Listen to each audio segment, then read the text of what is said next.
આજ તો હવારમાં વરસાદ આવી ગયો.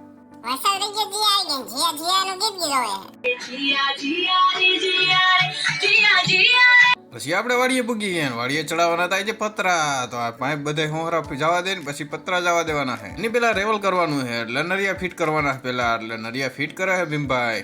થોડુંક મેકિંગ એ મૂકવા દો એટલે ભીમભાઈ કાપે છે લાકડા.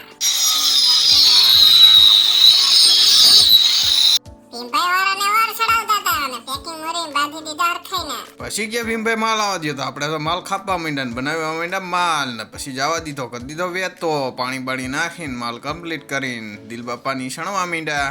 આપણી ફ્રેમ કમ્પ્લીટ થઈ ગઈ છે. તો હવે પતરા ચડાવવાનું કામ ચાલુ કરવાનું છે. તો હાલો પતરા ચડાવી દઈ. રવ કોઈ બેઠો બેઠો બારીએથી જોતો હતો.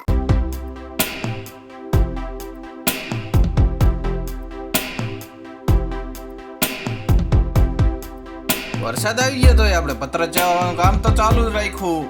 લાલા તને પતા આઠે પડી ગઈ એટલે એને તો રેનકોટ ઠપકાર લીધો.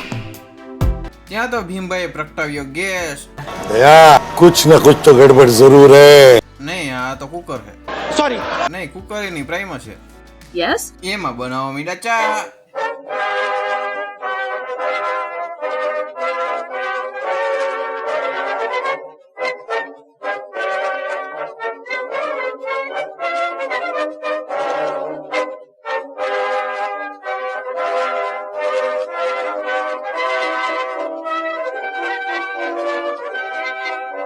ચા પાણી પી લીધા ને પછી દિવસભાઈ બાંધવા માંડ્યા લોટ. કારણ કે તાવા કરવાના છે. તો આ રહી જો સાપડ્યું. અહીંયા બને છે તાજી તાજી સાપડ્યું. અને આપણે સાપડ્યું ભરી ભરીને અંદર મૂકતા જાય છે. કારણ કે વરસાદ આવે છે એટલે આ છત્રી લઈને હળગાવે છે. જય ગગજી બાપા. વરસાદ આવતો હતો એટલે આપણે પતરા હેઠે તાવો કરવાનો છે. અને અહીંયા ધુવાણો એટલો થાય છે. અને આ ગમાણ કરી નાખી કમ્પ્લીટ. પછી તો હું બેસી ગયો બહાર નાખવા માટે.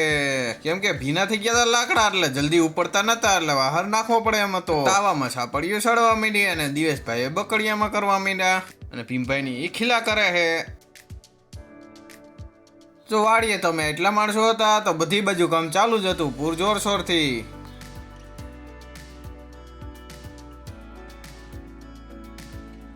ચાલો તાવો થઈ ગયો કમ્પ્લીટ ને આપણે પ્રસાદી લેવા માંડ્યા.